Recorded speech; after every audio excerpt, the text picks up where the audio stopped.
5 minutes after 10 o'clock, the 27th day of June, 2014. And Kelly Hart is in the studio, ready to bring you Ocala Magazine Radio. Good morning, Kelly. How you doing? Good morning. How are you? Pretty good. I'm great. Thank you for asking. Getting excited. It's always exciting as you get close to a big holiday, isn't it? It is. Just a week away.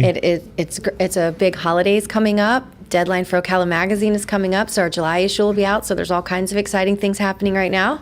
I cannot complain. So how far in advance are you working on a magazine? Like right now, are you working in October at all or anything? I'm not working on October, although our charity registry happens at the end of the year. So we have started working on that because it's such a project. But as far as features and editorial, usually it's about 2 months ahead.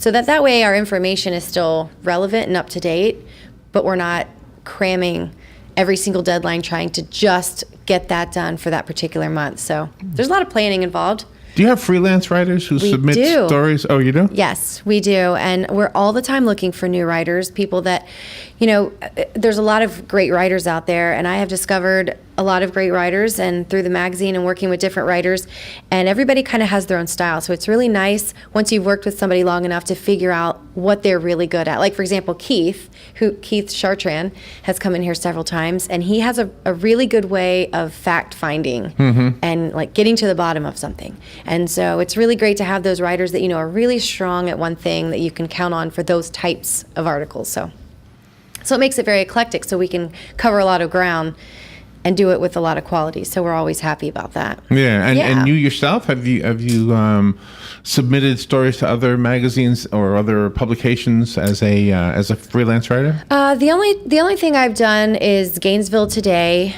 because Jessie Miller, our creative director, is affiliated also with Gainesville Today, and she had asked me for a story for the Gainesville publication. So I did that, which was nice to be published somewhere outside of Ocala, but my heart's with Ocala Magazine. Yeah, so right, being right, the editor there, that's who I want to be writing for and where I want to be writing. So yeah, sure. Yeah. So I'm really excited about the July issue because it's our 40 Under 40 issue, which we do annually.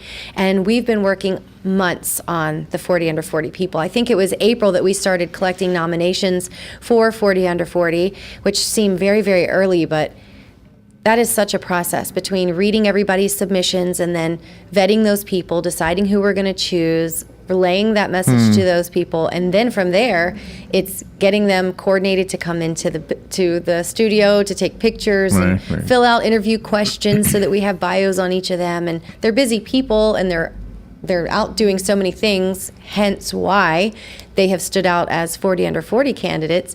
So to get them all corralled into one place by a deadline was quite a job. So are they we all did it. Between 30 and 40, or could you have a 5-year-old in there?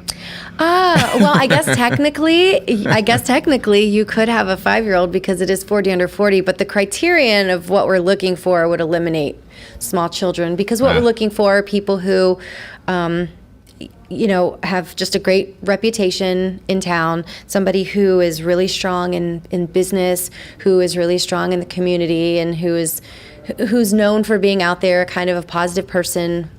So, although that could be children, do you want to tell? I cannot tell. Oh, that doesn't happen until the magazine gets published. That does not happen until next week when the magazine starts to circulate. So it's been very hard for us to keep it a secret, and then even amongst them, when I would send out the email to say, "Hey, congratulations, you've been selected," I couldn't just send it to bulk to all 40 of them because then this person would look and say, "Oh, I know this person," and we ran the risk of it being something that was prematurely top secret so kind we of try a thing. So it's like one of these reality TV shows where don't say who won. But if somebody thinks they should be in there, they know they're not because you didn't call them, right? I mean, those who are in it know it. By this point in time, yes, because people knew that the deadline for submissions was a certain time. Oh, it had to be submitted. You didn't go scouting looking for them. Well, Ocala Magazine does do some of our own scouting. I mean, we have people within the magazine because we're out in the community so much, just doing what we do every day, that we come across people all year long. They're like, this is a great candidate. This person cares about their community. They've overcome obstacles. They're great in business. People love this person. You see them everywhere. Great candidate. So all year long, we have our own list going. And then we allow people to submit as well and nominate people. And I had put something on Facebook not too long ago as I was going through the bios and condensing people's information and reading some of the stories and not even realizing, I mean, I knew I was dealing with really awesome people, but some of their stories I had no idea. Some of them have battled cancer, some of them have lost siblings at a very young age or parents at a very young age. Oh, wow. And I had one young lady whose brother was able to fulfill a Make-A-Wish obligation, and so... What? Okay. Tell Dan. We're having a glitch? I don't know. Okay. But we're recording it, so... Okay, that's fine. So anyway, so some of those stories were just so heartfelt and touching, and I was like, wow, it really makes me appreciate even more these 40 people. And so we can't wait to reveal them. So I have a question about the 40 people. Okay. Being under 40, they are arguably either major players already or will be or will continue to be. So with 40 people, that's a pretty large cross-section, I guess. Do you see perhaps with 40 leaders that you've kind of focused on, a direction that Ocala might go in because of their influence? Do you see something happening in the future that maybe we might not see other than knowing the players? Yes, absolutely. And in going back and looking at some of the past issues, because I was a 40 under 40 recipient 2 years ago. And so through networking just with those people and getting to know those people, because you kind of become like an alumni almost to that particular year's group. Right. And so you get to know those people, and a lot of those people I met just simply because we were all 40 under 40 recipients. And now, fast forward a few years, and I look and I'm like, a lot of us have changed drastically in just those 2 years. We've opened businesses, or we're managing, reputable businesses in town, or running for office. And it's kind of like the chicken and egg. Were we chosen because we were future successes, or are we future successes because we were recognized and maybe it sparked something in us that thought, hey, my community's behind me. I feel really confident now in doing X, Y, or Z. Right. What caused what? Yeah. Yeah, that's exactly an interesting thought. Yeah. So the magazine itself might actually make somebody more of a contributor than they might have been otherwise, or maybe or so, maybe because not. when I contacted some of the people, I mean, if you know every morning you're getting up and you're doing the very best you can in your community, and you're out being charitable and giving and running a business, you have to know that you're doing good. But sometimes you don't know that you're doing great until someone else or a few someone else's reminds you. Right. So when I would call some of the people and say, "Hey, guess what? You've been nominated, and we've decided that you will be one of our 40 under 40 recipients," they're shocked, like, "Wow, I didn't think that I would be, qualified for something like that." Right. And so maybe it's just that little bit of a reminder but you are, and your community thinks that as well, and that's why you've been nominated, and sometimes by multiple people. So it is amazing how we all benefit from people who just simply put their hearts in whatever it is they're doing. Yes. And then when you expand that to the team they're on and how their team is contributing, let's use the radio station as an example. Not any one of us, use the cliche, is bigger than the sum of our parts. Sure. We are obviously a team, and we're also individuals. Sure. So the team, whether it's the Paddock Mall team or the Ocala Magazine team, you as a team are contributing in a way, but so are you as an individual. Right. And you're recognizing that, and I think people respond to being recognized. It's a good thing. I think so. I read somewhere one time that a study was done, and I'll just kind of make it vague like that because I don't know the details, but that when you compare productivity, the person who gets the raise is more productive because they got a raise. Yes. The person who gets recognized in the company newsletter stays productive. Yes. So it's like you actually do more work when you suddenly realize people are applauding you or recognizing you for what you do. Sure. Money brings you up to the more productive level for a week. Whereas mention you in the company newsletter and you're going to be doing pretty well. Absolutely. Well, we do it with our children all the time. We reinforce them positively when they do something good. And sometimes, somewhere along the lines, as adults, that just kind of falls by the wayside. Yeah, And right. in my editor's note for July, I even mentioned that not only did I realize how excited the recipients were being nominated and chosen, but the fact that the community had the outlet to nominate people. I mean, some of the letters that came in and the correspondence were amazing. You know, it wasn't, hey, I know this girl, she's really great, her business is great. I mean, some of them were page after page of just really heartfelt. And I thought, you know, even the people nominating, I think it makes them feel good being able to do that. I mean, it feels just as good sometimes to be able to recognize somebody as it is being recognized yourself. So all in all, the entire concept of 40 under 40 is a really exciting one. And I realized for the first time, being on the editor's side of things, what that means to the community in the magazine versus just being chosen as a recipient and coming in for a picture. And it's a totally different meaning now on the other side of things. And so it's really exciting. And so they, you know, people have been asking me, when does the magazine come out? A lot of them thought it was June because we were working so far ahead that when June came out, like, where's our pictures? So they've had to wait even an extra month. And so now they're all excited about it coming out. And it's really nice. It's a great way to recognize people. And we do have special sections throughout the year. We have our Men of Influence and our Women of Influence and Best of the Best and some of our annual things. And there is this misconception that 40 under 40 is a paid profile or a paid spotlight. And that is not the case. And I do get that question often.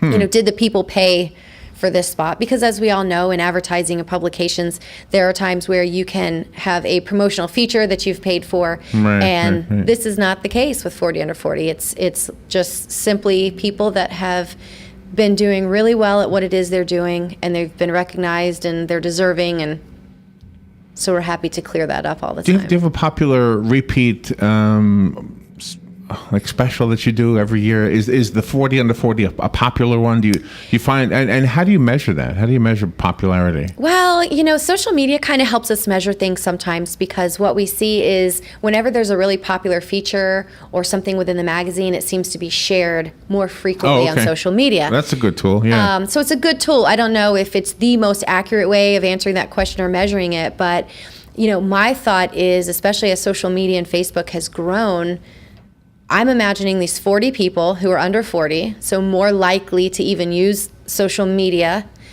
will be sharing their profiles, sharing their picture. Hey, I'm in the magazine. Go out and, you know, see the magazine, versus some of the other issues that, you know, like a medical advances feature is very informative and maybe just as important as one of our other features, but there's not as much to share, or not as many people involved that would be sharing. So I think it's probably that, and maybe Best of the Best is probably the two most anticipated features, because there's so many community people mentioned and everybody gets excited to see. So does Ocala magazine, because of the name Ocala, do the stories only confine itself to the city of Ocala? The county. The county. The county as well. So yes. It could be. So somebody in Bellevue could be included. Yes. Oh, absolutely. Or Denellen or whatever. Yeah, absolutely. And, you know, I ask our 40 under 40 recipients a few questions just for my own information and to see where they've come from. And it was really surprising to see that out of 40, I think there was only 4 people that were born here in Ocala. And so the other people were transplants from somewhere. Really? And yeah, some of them really far away. But it's fun to see how many people. To me, it's a great measure of their success, because, you know, I'm from Ocala, so I've had 35 years to convince people, or however you would want to say it, that you know, I deserve to be here and I'm doing good things in my own community. Some of these people have been here just a few years, so they've already made such a mark on the people around them to have only been here a few years. So that's a pretty good measure of success as well. And I have to say something before I say something else. Okay. I perceive you as somebody who appreciates your hometown. Absolutely. Are you unusual? Because, you know, it seems like no matter where I go, if I'm in L.A. and I'm speaking to somebody who's born in L.A., they'll say, I can't wait to get out of here. And I always think, are you kidding? This is beautiful. I know. Right? And I don't know if that's true here or not, but you seem to be very much in love with your hometown. A lot of us who moved here are also in love with your hometown, which we made it our hometown. Sure. But I've often wondered about that. Born and raised in the town, and suddenly say, you know what, I got to get out of here. It's like the grass is always greener. Well, I think it depends on what actually. People are looking for. I love to travel, and I like to go to big cities, and I like to go out of the country and see other cultures and what they do. But I'm always excited and happy to come back to come back. Ocala. I like Ocala and the pace and the things that are here, which doesn't mean I don't like to explore other things, but this to me is home. And I know that when, for example, I graduated high school, the majority of my friends had that same, I cannot wait to get out of here mentality and go off to college. And, you know, I stayed at our community college and then went to UF and commuted because even as a student at UF, I did not want to live anywhere else. So I commuted back and forth every day. And that's just kind of been my comfort zone and where I feel most comfortable. Yeah, and I was wondering if you were unique in that or somewhat unique. I think so. Yeah. And the only reason I say that is because I can't imagine it any other way, but when I have said to people, you know, oh, where are you from? And I say, Ocala, and they're like, oh, really? That's rare to see, you know, to meet somebody who lives here who's from here. And so I guess to me that translates into a lot of people leave. Yeah. So. And as a parent of somebody who was born and raised here, my son was born at Monroe. Okay. And he still lives here. He's got his own home and he's married. So I'm hoping he never leaves. I mean, because I want to stay here and I don't want him to be far. Yeah. Well, our roots are pretty deep here. here. Selfish reasons. So. Yeah. My dad's from Ocala. So, you know, he's an original Ocalan, I guess. So our roots are even deeper than just they came here and then had me and my sister. I mean, it goes back to even my father. So talking 1955. So we can't really imagine it any other way. Yeah, my son's in-laws are also from here. And we were talking about, not to take a different subject and bring it to this, but we were talking about Paradise Park. The once upon a time when there was a black Silver Springs and a white Silver Springs. Sure. It was very interesting. I really wasn't aware of most of that. So yeah, there's been a lot of changes, and I mean, most of it I haven't even witnessed, but have heard just through the grapevine, through my father and grandparents who have been here. So when you all first their lives. went to school here, was it segregated or was everything integrated already? Yep. By the time you started, everything was integrated. Okay. Yeah. Although, you know, I never really even probably recognized or realized, but I went the private school for the majority of my, elementary school years. And it wasn't until middle school that I ended up becoming part of the integrated, I guess, population of public school, the public but then school it system. Occurred to you were, so no. Yeah. So in private school, was it equal? Probably not. And I don't know if that's the case now or not, just because where my daughter goes, it's a magnet school. And so it's such a eclectic variety of students, but I don't know. I guess it never was an issue for me or even dawned on me. Yeah, it is interesting. The Paradise Park has their own Facebook page, so I went there and I said, whoa. I mean, they've got pictures from it, and I just was fascinated by that whole idea. Well, a lot has changed in Ocala, and it's been really progressive. And for somebody who's from here and they've seen the way it's transpired, I really appreciate it. But there are a lot of people that come here from bigger cities, and they still think that we're way behind. And probably compared to maybe where they've come from, we are. But I don't think we give enough credit to how much Ocala has changed and the stuff that we embrace and celebrate that. Well, we had 5, 10, 20 years ago would not have been. We had a lady in here who's a fashion expert, and she's local, but she moved here from somewhere else. And I said, where are we in this whole mix? I mean, nowadays with instant communication, you know, is New York really still ahead of us with fashion? And she said, oh, yes. And I said, really, why is that? I mean, why? She said, well, most people don't warm up to a new fashion until it's been around a couple of years. Sure. Whereas if you live in the bigger cities, I guess you just jump right onto that meat dress that Lady Gaga wore or whatever, whatever it was. Yes, it is a big difference. And I know just from having kind of shared a lot of time on the West Coast and living in San Diego, the way that they treat fashion and the way that they research it and educate themselves on it is just completely different. I mean, we are such a casual town, and that's not so bad though. I think it's great. I mean, I think it's great. The pressure is off. I don't have to run out and buy Vogue and read ahead so that I'm, proactive on my trends and things. I can just be casual and kind of wear what reflects me. And I think that that's a wonderful thing about living in a small town. Robert and I have one of our songs it's about Ocala, and it says, they say it's slow around here, but that's not such a bad thing. It's not. It's the next line. No, I think it's great. And I don't know, I mean, I haven't looked into every big city publication, of course, but obviously being editor at Ocala Magazine, I have a vested interest in looking at other publications. And I always am picking things up and reading editor's notes so I can compare and looking at what they're doing. And the fact that we can have a section, for example, like 40 under 40, we're able to do that, I think, because of the fact that we are in a small town. I don't know if that's something that you see happening in larger cities, because I don't know if they take the time to It would be hard. to acknowledge It would be hard, the people in yeah. their community versus acknowledging, fashion and luxury and styles and Lady Gagas and things of that nature. I mean, we love Lady Gaga, don't get me wrong, but when it comes to writing for the magazine and our feature stories, we want it to be a local tie-in. That's what we are. But what I you just kind of brought something to mind that I've thought for a long time. I like the fact that local media, Ocala Magazine especially, will take local talent and put them in a place that is similar to what national talent gets from in the national magazines. So that locally we know, okay, so we don't know the name Lady Gaga. I mean, we do know the name Lady Gaga, and maybe the next community over doesn't know the Blue Jays, but they will know the Blue Jays. They will become a name, and Sure. and so you're documenting early days that somebody else is going to scramble to look for one day. Yeah. Oh, I'm hoping that there comes the day where somebody that we've mentioned or covered in Ocala Magazine that's local becomes the next Lady Gaga. That the next follow-up story will be, me out there in LA on the red carpet interviewing this person that 3 years ago we mentioned in well, I don't know about all of that, but it would be a joy to see somebody become national, from something local. And that is the purpose behind Ocala Magazine, is to share with our community, because there are so many things every day. I You sort discover of did new that. things During and the I'm- Olympics, you did that. Yeah, I mean, things like that. Things that people maybe they weren't aware of, and then they are aware of it, so now we can get behind it, because you can't really support something that you don't know anything about.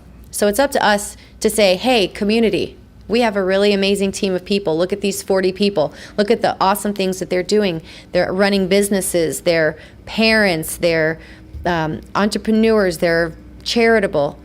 They're doing good things. Well, Get behind them, support them. And your skill as a writer, your ability to take that story that could be immense and make it understandable to the rest of us as magazine readers, that's needs to be commended too. I mean, we need to be able to understand that. We wouldn't be able to grasp all that quickly without somebody like yourself taking that story and making it compact so that we can kind of digest it. Well, and that is probably maybe one of the biggest obstacles when we're writing something, is people get really nervous to share their story because they're not exactly sure how it's going to be portrayed. No one wants to be misquoted or misunderstood or taken out of context, which publications sadly are kind of known for doing that, some of the national publications. Sure. So we remind people that our angle is not sabotage or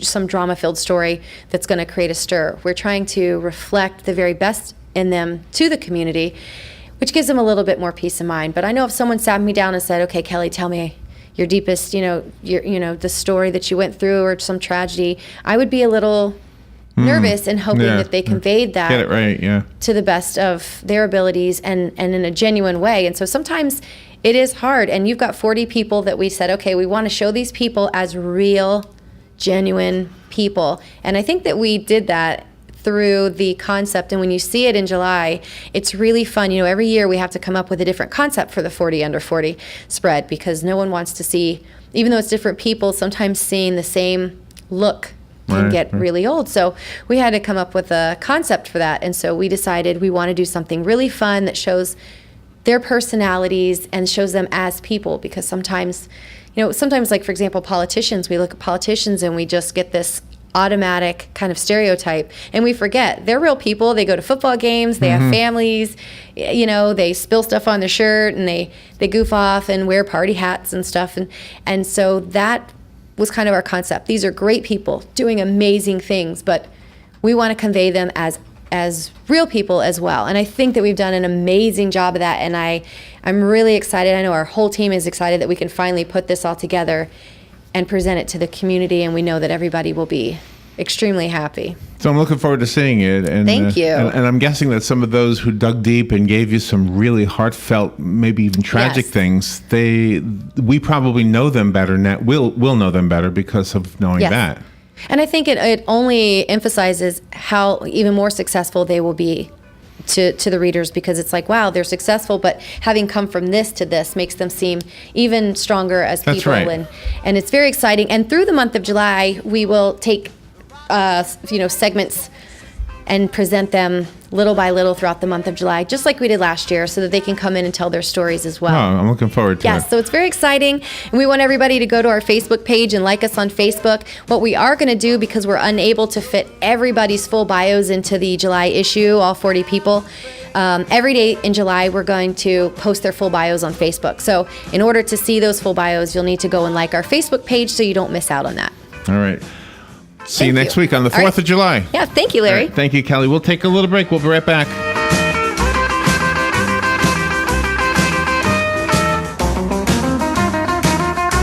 Broadcasting from the Paddock Mall Studios, this is WOCA, Ocala, Gainesville, The Villages, 1370 AM, 96.3 FM, The Source. You've got a garden and we've got a show for you called You've Got a Garden with your host, Master Gardener Carol Ann Baldwin. Carol Ann answers your questions about your flowers,